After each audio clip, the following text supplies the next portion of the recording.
கள்ளக்குறிச்சி மாவட்டம் உளுந்தூர்பேட்டையில் சுட்டெரிக்கும் வெப்பத்தில் இருந்து தங்களை பாதுகாத்துக் கொள்ள இளைஞர்கள் பதநீர் குடிப்பதில் ஆர்வம் காட்டி வருகின்றனர். இந்த பனை மரத்திலிருந்து இருக்கப்படும் பதநீர் பல மருத்துவ குணங்களை கொண்டது.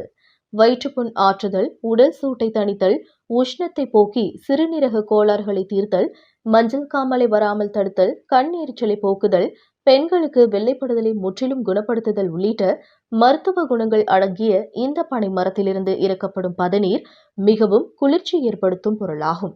இந்த பதநீர் ஆண்கள் பெண்கள் என அனைவரும் குடிக்கக்கூடிய ஒரு மருத்துவ குணம் கொண்ட பதநீராகும். இதனால் இந்த சுட்டரிக்கும் கடுமையான வெப்பத்திலிருந்து தங்களை காத்துக்கொள்ள இளைஞர்கள் பதநீரை வாங்கி ஆர்வமுடன் குடிக்கின்றனர். அப்பொழுது ஒரு இளைஞர் பனைமரமானது பனம் கிழங்கு, பனம்பழம், நுங்கு, பதநீர் உள்ளிட்ட மருத்துவ குணம் அடங்கிய பொருட்களை கலப்படமின்றி கொடுத்து நம்மை பல நோய்களிலிருந்து காத்து வருகிறது. இந்த மருத்துவ குணமுள்ள பனை மரத்தினை அழிக்கக்கூடாது என்றும் தமிழ்நாடு அரசிற்கு கோரிக்கை வைத்தார்.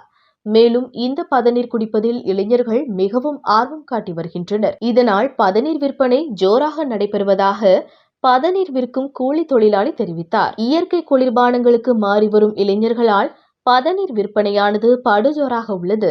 உளுந்தூர்பேட்டையில் இருந்து ரிப்போர்ட்டர் கிருஷ்ணமூர்த்தி.